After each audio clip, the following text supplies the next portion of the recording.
What's up, Zach here? And for the last several years, I've had people ask me about the Way of Wade 10 Low. Considering when I reviewed the original Way of Wade 10, I really said, in my words, it was a generational shoe, just something that kind of cut through everything, started kind of like a new paradigm of basketball shoes. And while I still do think that the original Way of Wade 10 High is kind of like the grandfather of kind of like the super performance basketball shoes that we see today, Way of Wade still sells the Way of Wade 10 Low. And so you can still get, a similar version. I keep getting people asking me, like, is the 10 Low still the best shoe out there? Like, the best shoe in basketball? And I think it's a good question because since then we've had a lot of shoes kind of come into the game, and try to replicate what was in the original 10 and not just try, but succeed, kind of use the same philosophy of that overbuilt, like super shoe basketball shoe. And so I think it's interesting, everything we've learned in the last few years about carbon fiber plates, thermoplastic foams, shapes of shoes, traction, everything that's been going on in the NBA in terms of the Achilles rupture epidemic that's going on. So in this video, let's see, are the 10s still the best shoe out there? And do I still think that they deserve to be called a generational shoe? Now, Way of Wade 10 Low, it's really similar to the 10. The ankle collar is obviously a little bit lower. What I think is interesting about both of them is that in the forefoot, it looks like there's so much breathing, like it's such light material up in the forefoot. By the way, before I do get to that, Way of Wade did send me these to check out, as just like every other Way of Wade shoe. However, this video is by no means sponsored. All opinions, good, bad, and indifferent, are all my own. But it looks like in the forefoot, man, this should just breathe like crazy. Look on the microscope, it's open pored. Interesting thing is at the base of the tongue, fog comes out like crazy, but not in the forefoot. And as you can see on the underside, it's because of all that, the backing on the underside of it. Now it is padded under there, so it is comfortable. And the tongue does have 2 layers of padding going through it, and you still do get a decent amount of breathing, you get a gusset through the tongue, a little more forgiving there. The lace line on these, I remember in the original one, I love this so much, how much reinforcement there is on the back side of the lace line. And then this, this little flash here, that's actually stitched into that underneath. Now I know it seems like minutia, but hey, anything to add more stability, any stitching is great. Now you don't get a runner's knot in these things. The last eyelet is reinforced. Heel slippage on these, if you really crank it, it's maybe mild, and that's on the lows as well as the highs. And so that's nice because the lows are not all that heavy either. So you get a lot of nice big padding around the heel counter and ankle collar. You do get, it's basically this like really like flexible TPU that goes around the whole shoe. Then there is an internal heel counter in there as well, and that is pretty darn thick. So the stability in the rear foot obviously is absolutely fantastic, and the reinforcement along the lace line is absolutely fantastic too. I'd say I got a little bit of lace irritation at first on these that I didn't get in the highs. That does break in very, very quickly, but that was just something I did notice about them. But all in all, on the uppers, I would say that the theme is overbuilt, especially even for this year right now, like the 2026 NBA season, still overbuilt, still fantastic in terms of containment. And I think they do well in terms of radiating heat in the forefoot, obviously, because it's thin materials, easy stuff there. It's just that you're gonna get the moisture egress from here, not necessarily down here. All right, beginning into the midsole teardown, and I was curious to see if the 10 lows were the same as the 10s. And as you can see here, it's a little easier this way, it is an entire bed of leaning boom foam, and then a arced or molded bottom-loaded carbon fiber shank that goes into a forefoot leaflet. So yes, it is the exact same as the Way of Wade 10, the original. Now, interestingly enough, it is still the same heel height and heel to toe drop as well. It's actually not a high height, not a high drop either. It's pretty low to the ground. Now, interestingly enough, you look at this thing and it does not really bend really at all in the forefoot. And in terms of torsional stability, there is a little bit more give, but it's just because the midfoot gets a little bit more narrow. But I mean, I mean, this is a little bit more, I'd say, representative of, you know, like a normal shoe, but this is just like, there is no bend in here whatsoever. The thing is that it doesn't feel super stiff when you're on them. Like if you see me kind of moving my foot on them, because it's molded and it's arced almost like the Vapor Flies and the Alpha Flies, you know, in the running space, because it has that arc in it, it's a little bit more ergonomic. So it does do a better job than some other carbon fiber plated shoes in not feeling super stiff, but you're still not gonna get a lot of, you know, ground contact or ground feel through that carbon fiber. Now, look at this thing on the tensiometer. That's why I did this first. You look at this on the tensiometer. It took 101 newtons to get almost to 45 degrees. I actually could not get it to 40. I was actually starting to hear like some snapping, right? It just did not want to go. I mean, that's how stiff these are. You could actually probably see it, the camera wobbling a little bit, because I had to hold the table steady to do it. It was crazy. I've never seen a shoe like that. And then you look at it on the balance height test, 45 centimeters in the rear foot, 47 in the forefoot. That makes a little bit of sense because you got that carbon fiber underneath of the thermoplastic, so something a little bit more stiff just to bounce off of. Now, speaking of the crazy stats of the Wave Wade 10 Low, this video actually was a request from a member. And if you want to be able to make review requests, make sure you check out the Shoe Garage membership. That level of membership gets you weekly live streams that are members only, where we go over all the shoes, kind of went over in the week, questions that have come up with the shoes, preview into next week's shoes and videos. You can request videos, whether they be on the main channel or as a members only video. There's also members only videos that I just upload, things I think would be interesting. You know, it would make, you know, it's maybe wouldn't make a, you know, a full video on the main channel, but, you know, little topics people are interested in. I just did one on all the materials you can get custom orthotics made of, that kind of stuff. And then obviously in the live streams, you do industry news, kind of reactions, rumors, things like that.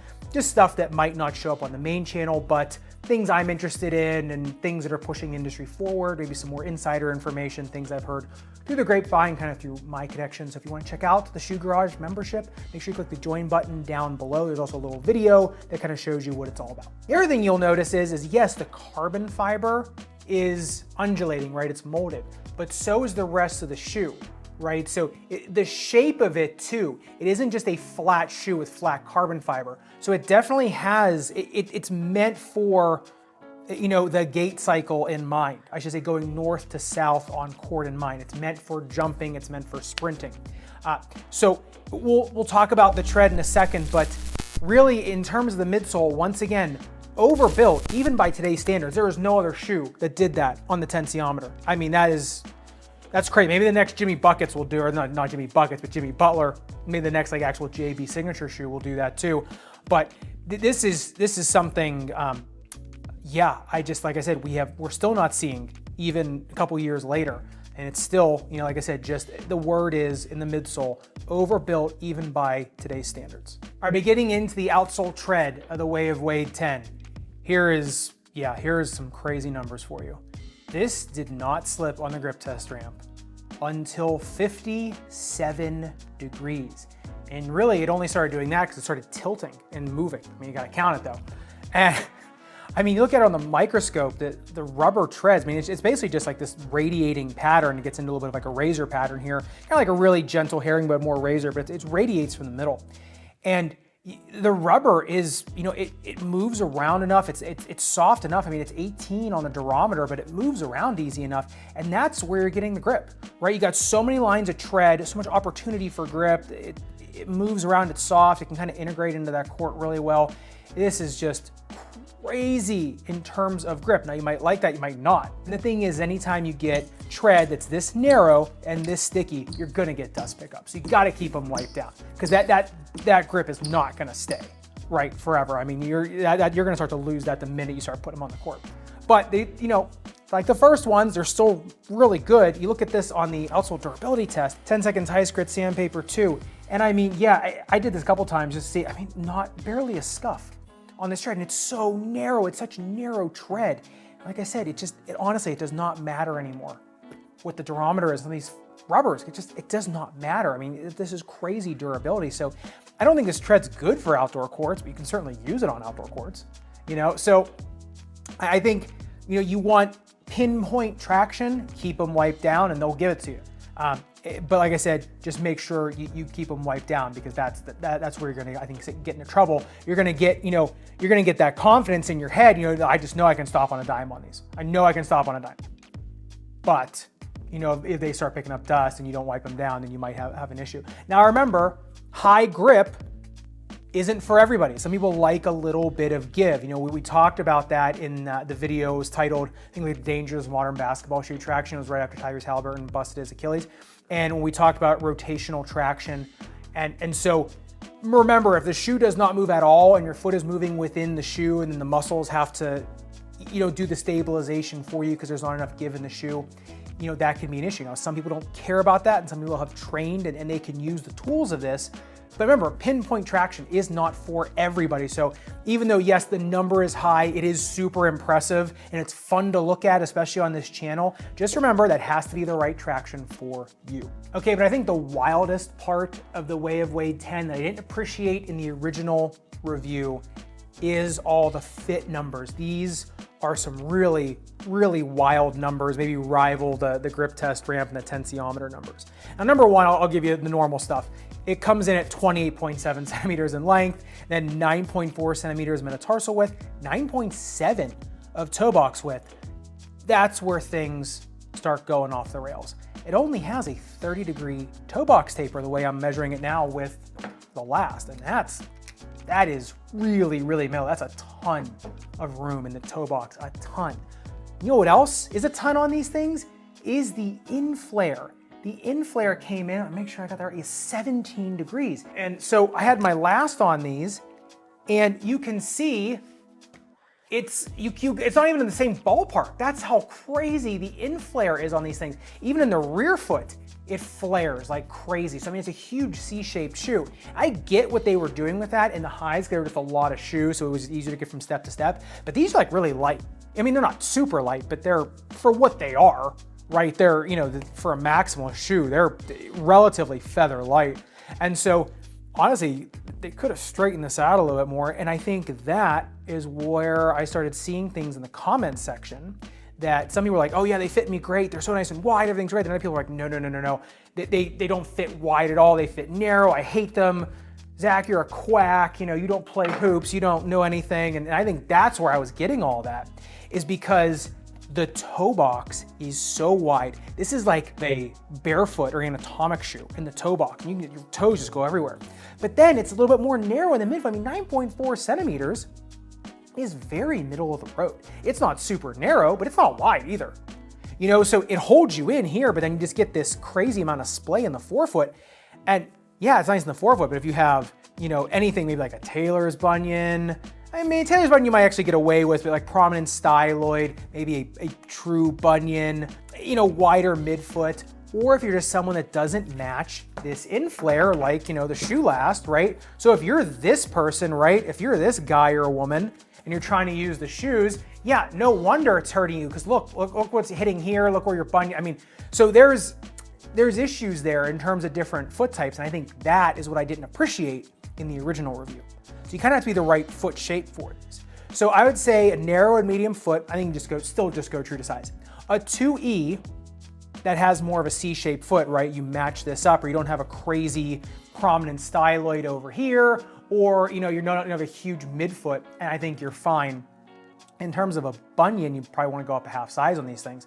In terms of a 4E, I'd definitely be going up one half size. I think you can go up one size as a 4E or a 2E, because they're kind of artificially short. This shoe is a lot like my foot, right? So my foot is C-shaped like crazy too, so that's kind of a little bit of experience with this. So if you just measure, let's say you're measuring the insole, and you see here like, oh, it only comes in at like 28 centimeters because it's artificially short. You have to measure it as its shape, and so it's artificially short here. There's a lot of room here in the toe box, but it's not that bad if you go up a size. So I think these are one of the few shoes that I don't mind going up and up and up, because I think they still lock down okay, and I think you just get more room in the toe box, but they're still gonna be snug in the midfoot.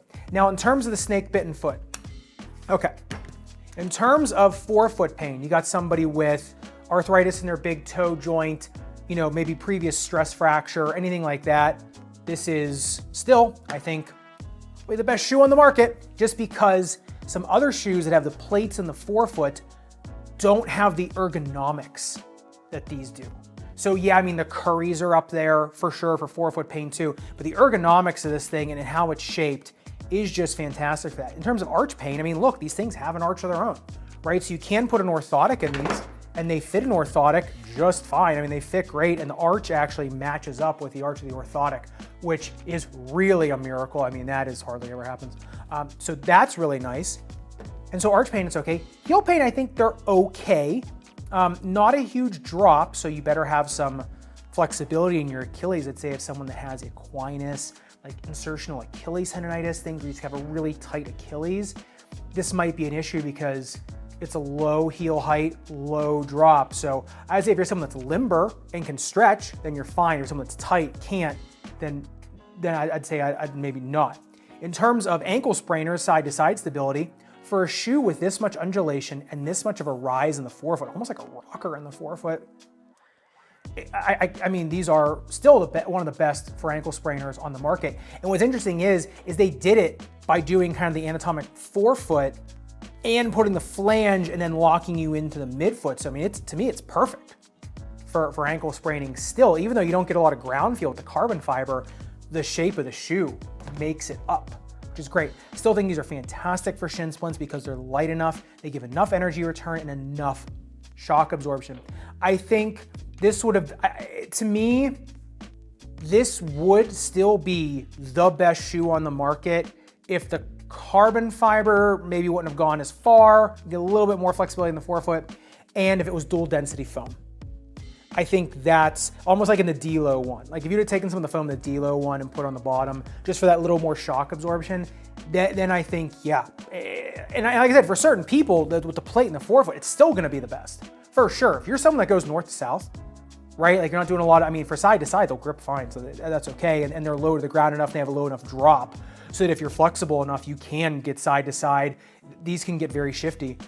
But I still think their best use case is going front to back and just getting up off the ground, right? They're quick off the blocks, they're quick off the ground, and they've got enough spring in them to get off the ground, especially if you're someone that can put enough force into this plate to get yourself up off. I mean, these things will give you a ton of energy return still. So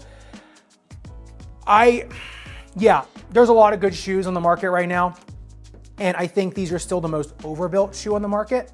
I think these are still one of the most high quality built, the most high quality built shoe on the market, the most overbuilt shoe on the market. I think it's one of the best shoes still on the market. To me, like, you can get a lot of the same of this in the All City 13 and the Encore.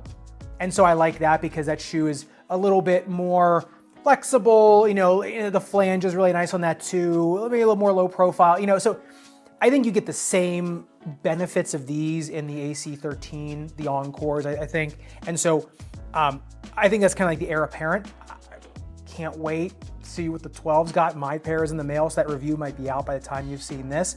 Can't wait to see what those, they kind of have the same little TPU here. So hopefully it's similar. And I think I like that because Way of Wade's got so many shoes.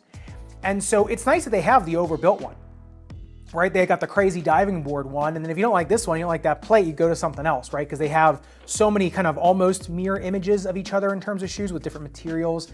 And so now that they've kind of built their line out more and more and more, there really is like kind of something there. Like if you don't like this, it's too stiff, I can just go to the All City, right? But yeah, super interesting that in a lot of ways, these are still kind of outperforming most shoes now. It just shows you what's latest and greatest out might not necessarily be the best thing, right? You know, it's the same with like New Balance, like the V2 of the Fresh Foam BB, I think is a much better shoe than the 3s. And so, you know, you know, who knows what's gonna happen with like the KT11 versus the 10, right? You know, are they gonna screw that silhouette up that they did so well? So, you know, you never know from model year to model year, but it is interesting to see kind of how these hold up. I'd love to hear your thoughts in the comments down below. And if you do want to check out the All City 13, see what I'm talking about, see if that might be the better fit for you, make sure you click into this video right here and subscribe down below.